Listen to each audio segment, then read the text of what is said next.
नमस्कार दोस्तों, इस वीडियो में हम सीखेंगे गोलीय लेंसों द्वारा प्रकाश का अपवर्तन। आइए देखते हैं कि लेंस होता क्या है। लेंसों का उपयोग कैमरे में होता है। चश्मों में भी लेंसों का ही प्रयोग किया जाता है। यह गोलीय लेंस हैं, चाहे तो अवतल या फिर उत्तल। सूक्ष्मदर्शी भी एक लेंस है। यहां तक कि अब चश्मों के विकल्प के रूप में कॉन्टैक्ट लेंसेस का भी उपयोग किया जाता है, और ये कॉन्टैक्ट लेंसेस अर्थात ये गोलीय लेंस भी उपयोग होते हैं। आधुनिक बंदूकों में भी दूर निशाना लगाने के लिए लेंसों का उपयोग किया जाता है। तो ये सारे उपयोग जो हमने लेंसों के देखे, ये बतलाते हैं कि लेंस हमारी दिनचर्या का एक अभिन्न हिस्सा बन चुके हैं। आइए अब सीखते हैं कि लेंस होते कितने प्रकार के हैं। एक उत्तल लेंस और दूसरा अवतल लेंस। इसके अलावा भी लेंसों के प्रकार हैं, पर ये दो मुख्य लेंस हैं दोस्तों। उत्तल लेंस कुछ ऐसा दिखता है और अवतल लेंस ऐसा। इन दोनों लेंसों को एक अलग दृष्टिकोण से देखा जा सकता है, और वो दृष्टिकोण ये है कि अगर हम उत्तल लेंस लें तो उत्तल लेंस को दो अलग अलग लेंसों के योग के रूप में देखा जा सकता है। अर्थात अगर मैं इसे बीच से बांटना चाहूं तो बीच से हम इसे तोड़ देते हैं। तो ये उत्तल लेंस दो अलग अलग लेंसों का एक संयोग होगा। जब इन दोनों को हम जोड़ देंगे तो एक उत्तल लेंस बनता है। और उसी तरह अवतल लेंस को भी जब हम बीच से काट देंगे तो वो कुछ ऐसा दिखेगा।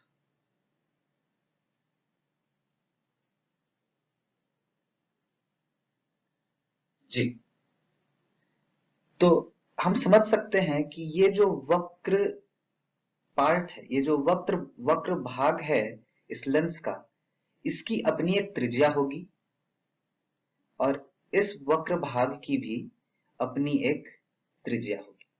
हम आगे विस्तार से इस पर चर्चा करेंगे। आइए अब उत्तल लेंस को समझने की कोशिश करते हैं। इस लकीर पर बने दो बिंदु C1 और C2 यह बतला रहे हैं कि ये C1 इस वक्र भाग का केंद्र है। वक्रता केंद्र जिसे हम कहते थे, वक्रता केंद्र है, और ये C2 इस भाग का वक्रता केंद्र है। इन दोनों C1 और C2 को मिलाने वाली रेखा को हम मुख्य अक्ष कहते हैं। यह जो बिंदु जो लेंस के बीच में मैंने बनाया है, जिसे उसे मैं यहां दिखा रहा हूं, इसे प्रकाशिक केंद्र कहते हैं। यह जो दो बिंदु और जो इस O और C1 एवं O और C2 के बीच में बने, ये F1 और F2 फोकस दूरी बतलाते हैं। और यहां पर OF1 is equal to OC1 बटे 2। ऐसा ही हमने मिरर के केस में भी देखा था दोस्तों, दर्पणों के केस में भी हमने ऐसा ही देखा था। आइए देखते हैं कि ये उत्तल लेंस करते क्या है। एक प्रयोग के जरिए हम इसे समझने की कोशिश करेंगे। यह एक सूक्ष्मदर्शी है दोस्तों, ये जो यहाँ पे बना है, और इस पे प्रकाश की किरणें, सूर्य प्रकाश की किरणें आपतित हो रही हैं। इसीलिए वो लगभग समानांतर दिखाई दे रही हैं, क्योंकि वो बहुत ही दूर से आ रही हैं। तो ये सूक्ष्मदर्शी उस उन समानांतर प्रकाश की किरणों को अपने फोकस की ओर मोड़ देता है। और बहुत सारी किरणें जब एक ही बिंदु पे आएंगी तो उनमें बहुत ज्यादा ऊर्जा होगी दोस्तों, और जिस ऊर्जा के कारण इस नीचे रखे एक कागज के टुकड़े पर आग लग जाती है, जैसा कि यहां भी दिखाया जा रहा है कि समानांतर आती हुई प्रकाश की किरणें फोकस पे केंद्रित हो गई। अब सीखते हैं कि उत्तल लेंसों द्वारा प्रतिबिंब का निर्माण कैसे होता है। इस चित्र में एक उत्तल लेंस दिखाया गया है दोस्तों, जिसकी वक्रता, केंद्र, फोकस दूरी एवं प्रकाशिक केंद्र ये सारी चीजें चिन्हित हैं। आइए देखते हैं कि हम लेंसों में चिन्ह परिपाटी कैसे समझ सकते हैं। तो जैसा कि मैंने आपको दर्पणों के संदर्भ में भी बताया था कि पहले हम मानते हैं कि प्रकाश किस दिशा से आ रही है। तो यहां मैंने माना है कि प्रकाश जो है वो इस दिशा से, और जिस दिशा में मैंने इस तीर के निशान को बनाया है, प्रकाश उस दिशा से इस लेंस के ऊपर आ रही है। तब उसी तरीके से जैसे हमने दर्पणों में चिन्ह परिपाटी लगाई थी, यहां लगाएंगे। इस फोकस दूरी को हम लोग F से दिखा रहे हैं, एवं इस फोकस दूरी को हम लोग -F से दिखाएंगे। क्यों?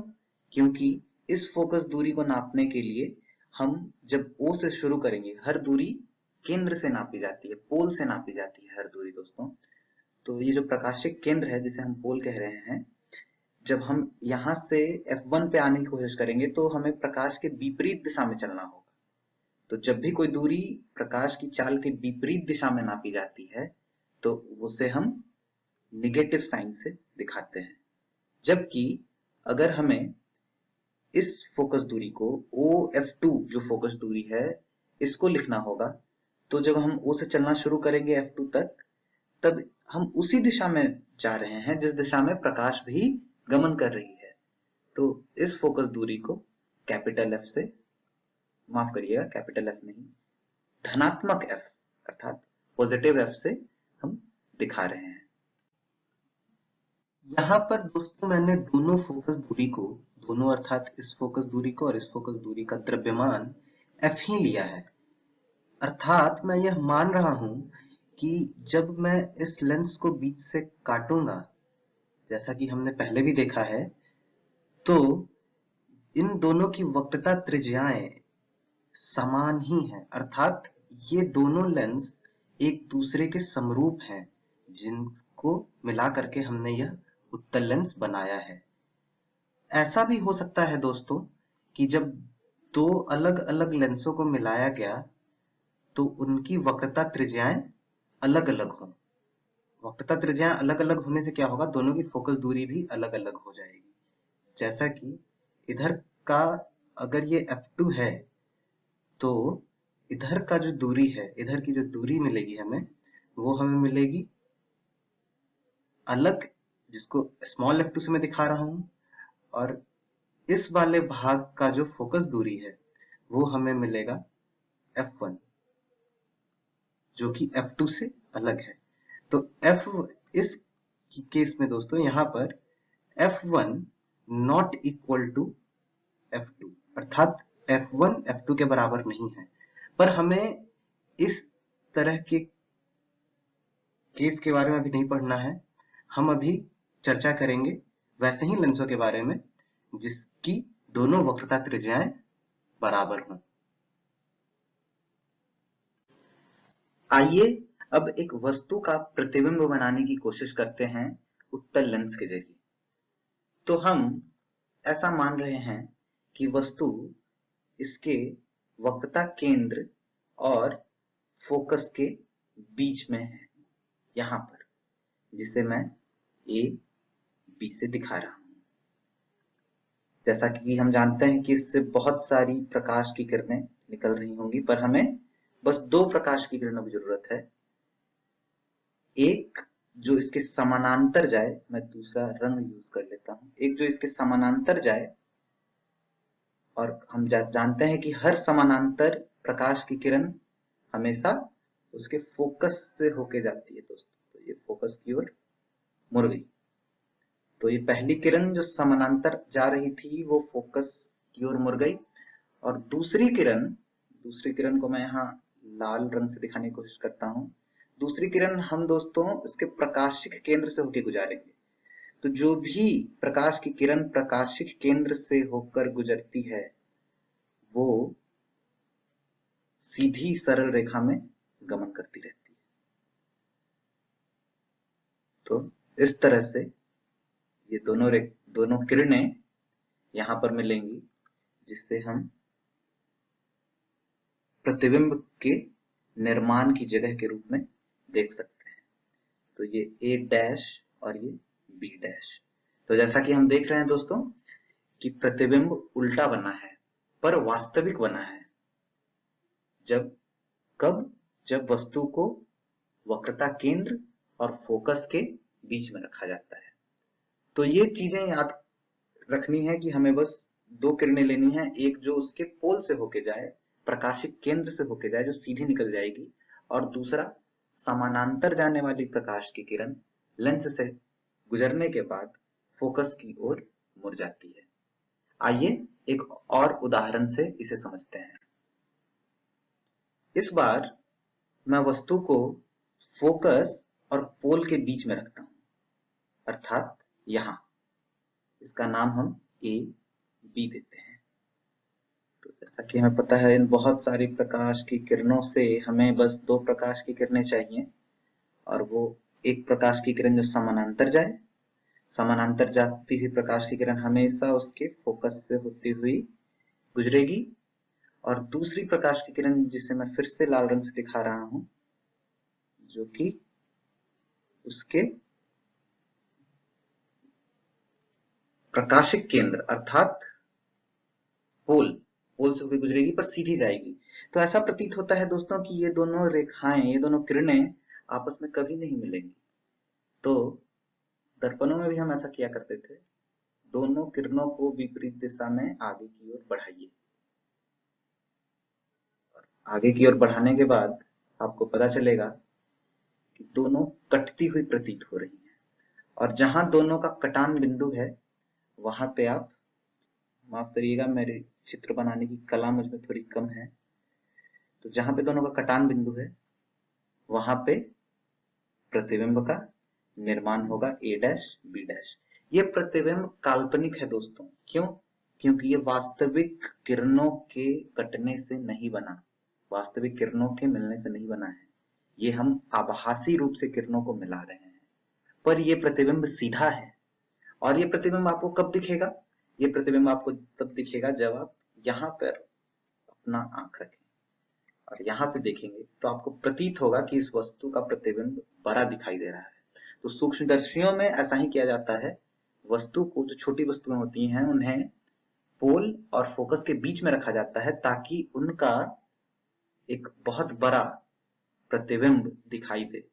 इसीलिए तो हम उन्हें क्या कहते हैं? मैग्नीफाइंग ग्लास, अर्थात सूक्ष्मदर्शी, छोटी से छोटी वस्तुओं को देखने वाला यंत्र।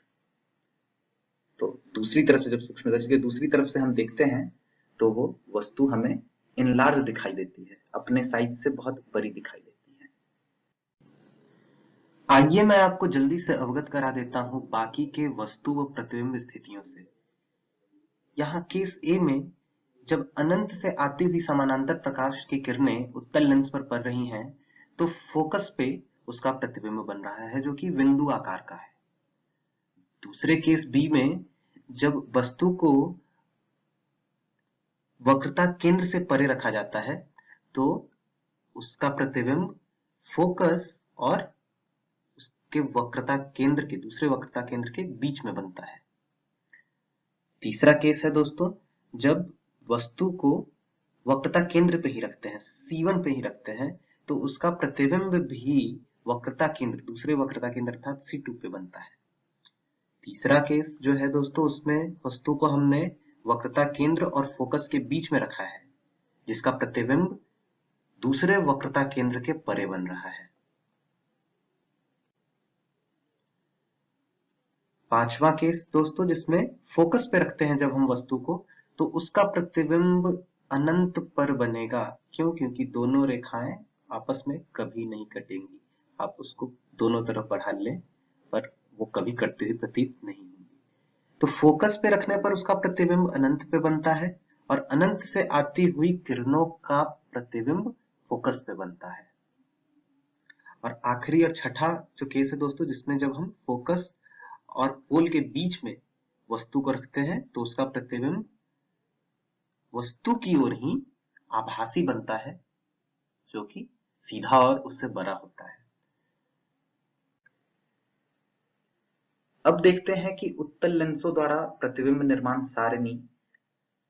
तो यहाँ पर जैसे जब अनंत पे वस्तु होती है तो फोकस पर उसका प्रतिबिंब दिखाई देता है, जो कि बहुत ही छोटा बिंदु आकार का होता है, जैसा कि हमने सबसे पहले वाले प्रयोग में देखा था, जिसमें कागज में आग लग जाती है जब समानांतर प्रकाश की किरणें एक उत्तल लेंस पे आती हैं। जब 2f से परे अर्थात वक्रता केंद्र से परे रखते हैं तो f2 और 2f2 के बीच में बनता है प्रकाश, छोटा होता है, वास्तविक तथा उल्टा होता है। इसी तरह आगे भी आप इसे समझ सकते हैं। आप खुद से प्रयत्न करिए। लेंसों द्वारा प्रतिबिंब का निर्माण एक ऐसी कला है जो आप जितना इसको प्रैक्टिस करेंगे, जितना आप इसका अभ्यास करेंगे, उतना अच्छा आप बना सकते हैं इसे। आइए अब देखते हैं अवतल लेंस द्वारा प्रतिबिंब का निर्माण। तो मैं यहाँ पर एक वस्तु लेता हूं जो उसके वक्रता केंद्र से परे है, अर्थात C1 से परे है। तो मैं बार बार आपको ये बता रहा हूं कि इससे बहुत सारी किरणें निकल रही हैं, पर हमें बस 2 किरणों की जरूरत है। एक किरण जो इसके समानांतर जाए, और समानांतर जाने के बाद ये फोकस की ओर मुड़ना चाहेगी। पर दोस्तों, इसमें ये फोकस की ओर मुड़ना तो चाहेगी, पर इस लेंस का आकार ऐसा है कि ये नीचे की ओर नहीं बल्कि ये ऊपर की ओर मुड़ेगी। पर मैं बार बार कहता हूं कि ये फोकस की ओर मुड़ना चाहती है, तो ये फोकस की ओर ही है, पर देखना ऐसा पड़ेगा आपको कि जब इस उल्टी दिशा में मुड़ी हुई किरण को जब आप पीछे की ओर ट्रेस करेंगे, पीछे की ओर बढ़ाएंगे, तो ये इस फोकस से होती हुई नजर आती है। तो वो चाहती है फोकस से ही होकर गुजरना, पर इस अवतल लेंस का आकार ऐसा है कि वो उल्टी दिशा में चली जाती है, जिसे आप जब पीछे की ओर बढ़ाएंगे तो वो फोकस से होकर ही गुजरेगी। और दूसरी किरण, जिसे मैं फिर से यहाँ लाल रंग से दिखाता हूं, वो हमेशा हम पोल अर्थात प्रकाशिक केंद्र से होकर गुजारेंगे, और जब ये गुजरेगी तो ऐसा बनेगा। तो ये जो कटान बिंदु है दोस्तों, इस कटान बिंदु पे हमें क्या मिल रहा है? हमें प्रतिबिंब मिलेगा इस कटान बिंदु पे। अगर ये A और B है, A और B है, तो ये A डैश और B डैश, जो कि एक छोटा, वस्तु की आकृति से छोटा, वस्तु के आकार से छोटा, वह सीधा है प्रतिबिंब।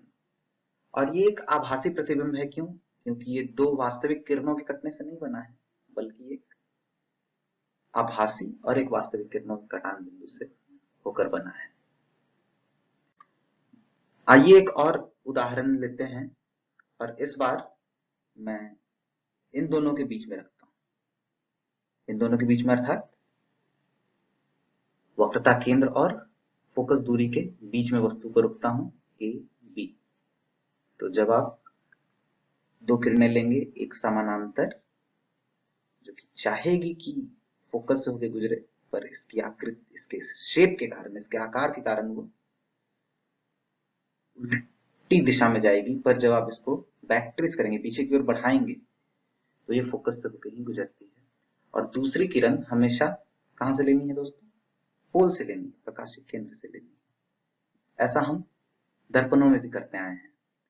तो जो वस्तु का प्रतिबिंब बनेगा वो इन दोनों के कटान बिंदु पे बनेगा, जिसे हम A डैश और B डैश कह रहे हैं। और फिर से जो वस्तु है, जो वस्तु का प्रतिबिंब बना है, वो वस्तु के आकार से छोटा है, सीधा है और आभासी प्रतिबिंब है। क्यों? क्योंकि इसमें भी दूसरी किरण जो है वो काल्पनिक किरण है। पीछे की ओर हमने बढ़ाया है उसको, वहां किरण नहीं आ रही, वास्तविक किरण वहां नहीं आ रही, तो ये आभासी प्रतिबिंब बन रहा है। अवतल लेंसों द्वारा प्रतिबिंब निर्माण बस दो तरीके से हुआ दोस्तों। एक, जो समानांतर अनंत से जो समानांतर प्रकाश की किरणें आ रही थी, उनके द्वारा फोकस पर प्रतिबिंब का निर्माण हुआ, बिंदु आकार का जो प्रतिबिंब बना। और दूसरा जो केस बना दोस्तों, जहां पर हम कहीं भी लेंस के सामने किसी भी जगह पर जब हम वस्तु को रखते हैं तो उसका प्रतिबिंब उसी ओर बनता है, पर वो आभासी होता है और छोटा होता है वस्तु से। तो आप प्रयत्न करिए अलग अलग जगहों पर रखने की, आपको बार बार प्रतिबिंब वस्तु से छोटा व आभासी ही मिलेगा। तो अवतल लेंसों द्वारा प्रतिबिंब निर्माण सारणी कुछ ऐसी है दोस्तों। जब आप अनंत पर रखते हैं तो फोकस पर ही बनता है, पर अत्यधिक छोटा, बिंदु आकार का छोटा। और ये सबके लिए है दोस्तों। देखिए, अनंत तथा लेंस के प्रकाशिक केंद्र O के बीच में रखने पर। और यहाँ दो ही चीजें दिखाई गई हैं। क्यों? क्योंकि आप जब अनंत से बाहर कभी भी रखते हैं तो जो दूसरी किरण होती है वो हमेशा आभासी किरण को काटती है, ऐसा कि वो प्रतिबिंब फोकस F1 तथा प्रकाशिक केंद्र O के बीच में ही बने। तो ये खासियत है अवतल लेंस की। और हर केस में आभासी तथा सीधा प्रतिबिंब ही आपको मिलेगा। अब खुद प्रयत्न करिए, आप समझ जाएंगे। आइए अब देखते हैं लेंस सूत्र क्या है। जैसे हमने दर्पणों में दर्पण सूत्र पढ़ा था, उसी तरह लेंस सूत्र भी हमें पढ़ना है दोस्तों। ये बहुत ही महत्वपूर्ण टॉपिक है, ये बहुत ही महत्वपूर्ण भाग है इस पूरे अभ्यास का जो हम यहाँ कर रहे हैं। तो लेंस सूत्र कहता है 1/v minus 1/u is equal to 1/f। दर्पण सूत्र में ये माइनस जो ऋणात्मक चिन्ह जो है वो धनात्मक था, यहाँ पर लेंस सूत्र में यह ऋणात्मक है। तो 1/v minus 1/u is equal to 1/f, जहां v प्रतिबिंब की दूरी है, u वस्तु की दूरी है और f फोकस दूरी है। ये दूरी जब भी मैं कहता हूं दोस्तों, तो दूरी कहां से? दूरी पोल से, प्रकाशिक केंद्र से। दूसरा महत्वपूर्ण सूत्र जो हम देखने वाले हैं वो है आवर्धन का। आवर्धन जिसे स्मॉल m से भी लिखते हैं h' अपॉन h। h' प्रतिबिंब की हाइट है, प्रतिबिंब की ऊंचाई है, जबकि h वस्तु की ऊंचाई है। और आवर्धन v/u भी होता है दोस्तों, जहां v वस्तु की दूरी नहीं बल्कि प्रतिबिंब की दूरी है पोल से, और u वस्तु की दूरी है पोल से। एक और सूत्र लेंस की क्षमता बताता है दोस्तों, जिसे हम कैपिटल P से दिखाते हैं, और ये बराबर होता है 1/f के, जहां f फोकस दूरी है उस लेंस की। आइए अब एक प्रश्न हल करने की कोशिश करते हैं। प्रश्न कहता है किसी अवतल लेंस की फोकस दूरी 15 सेंटीमीटर है। बिंब अर्थात वस्तु को लेंस से कितनी दूरी पर रखें कि इसके द्वारा बिंब का लेंस से 10 सेंटीमीटर दूरी पर प्रतिबिंब बने। लेंस द्वारा उत्पन्न आवर्धन भी ज्ञात कीजिए। तो देखते हैं हम कैसे इस प्रश्न को बना सकते हैं।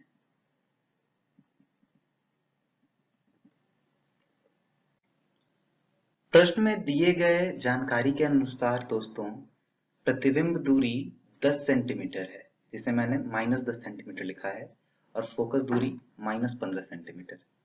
ऋणात्मक चिन्ह मैं लगा रहा हूं, क्यों? क्योंकि यह एक अवतल लेंस है। अवतल लेंस द्वारा सदैव ही आभासी सीधा प्रतिबिंब उसी ओर बनता है जिस ओर बिंब रखा होता है, अर्थात जिस ओर वस्तु रखी होती है। तो अगर आप भूल गए हों तो एक बार मैं आपको फिर से यहाँ पर बनाकर दिखाने की कोशिश करता हूं कि ये अवतल लेंस था, और अवतल लेंस में वस्तु अगर यहाँ है तो वस्तु का बिंब भी इसी दिशा में यहाँ पर बनता था। तो जो प्रतिबिंब की दूरी होगी वो ऋणात्मक होगी। क्यों? क्योंकि वो किरण के चाल के विपरीत दिशा में नापी गई दूरी है पोल से। तो प्रतिबिंब की दूरी मैंने ऋणात्मक ली है, और फोकस दूरी, इस फोकस की हम लोग अभी बात कर रहे हैं, तो ये फोकस दूरी भी ऋणात्मक है, जो कि 15 सेंटीमीटर दी हुई है। हमें बिंब दूरी निकालनी है u। हमें पता है कि अवतल लेंथ या फिर लेंथ सूत्र 1/v minus 1/u is equal to 1/f होता है। इसे हम ऐसे तरीके से भी लिख सकते हैं 1/u equal to 1/v minus 1/f। जब हम ये सारी जो जानकारी हमने निकाली है इस प्रश्न से v f इस सूत्र में डालेंगे तो हमें 1/u इज इक्वल टू 1/-30 मिलेगा दोस्तों, जिससे हमें पता चलता है u is equal to -30 centimetre. u भी एक -30 सेंटीमीटर है दोस्तों। u ऋणात्मक आने का मतलब है कि u भी लेफ्ट साइड में, लेफ्ट अर्थात बाई साइड में है। जैसा कि मैंने यहाँ पर बनाया था एक अवतल लेंस, तो वस्तु भी इधर ही थी और उसका बिंब भी इधर ही था। तो दोनों जो दूरियां हैं वो नेगेटिव ही हैं, ऋणात्मक ही हैं। इस प्रकार बिंब की दूरी 30 सेंटीमीटर है, जो कि प्रश्न ने पूछा था हमसे यहाँ पर कि आप बिंब दूरी ज्ञात करिए, तो बिंब की दूरी भी 30 सेंटीमीटर है। आइए अब आवर्धन ज्ञात करने की कोशिश करते हैं। तो आवर्धन होता है m is equal to v/u। जब हम v और u की जानकारी, v और u का मान उसमें रखेंगे तो हमें मिलेगा m इक्वल टू 1/3, जो कि धनात्मक है, धनात्मक 0.33। यह 1/3 और धनात्मक चिन्ह यह बतला रहा है दोस्तों कि बनने वाला प्रतिबिंब काल्पनिक है और सीधा है। और 1/3 का मतलब ये हुआ कि बनने वाले प्रतिबिंब का आकार, साइज, उसका साइज वस्तु के साइज का 1/3 है। तो इस तरह से हमने इस प्रश्न को हल किया। आइए अब मैं एक आपको ओवरव्यू देने की कोशिश करता हूं इस प्रश्न का, कि इस प्रश्न ने हमसे ये बोला था कि एक अवतल लेंस है जिसकी, इसने दिया था कि प्रतिबिंब की दूरी -10 सेंटीमीटर। तो मान लीजिए ये v है, -10 सेंटीमीटर, और फोकस इसका यहाँ था और यहाँ पे प्रतिबिंब बन रही थी। तो हमें वस्तु की दूरी निकालनी थी इसी पोल से, इसी ओ से। तो वस्तु हमें हमेशा पता होना चाहिए कि इधर ही होता। क्यों? क्योंकि ये हम एक अवतल लेंस ले रहे हैं, तो जिधर प्रतिबिंब बनता है उधर ही वस्तु भी बनती है। तो ये जो दूरी है वो दूरी 30 सेंटीमीटर हमने निकाल ली। ये दूरी दी हुई थी 10 सेंटीमीटर, और ये जो फोकस दूरी है ये दूरी 15 सेंटीमीटर। तो इस तरह से हमने इस प्रश्न को हल किया दोस्तों। तो इसके साथ ही यह पूरा अभ्यास हमारा खत्म हुआ। एक फिर नए अभ्यास के साथ हम मिलेंगे नई कक्षा में। धन्यवाद।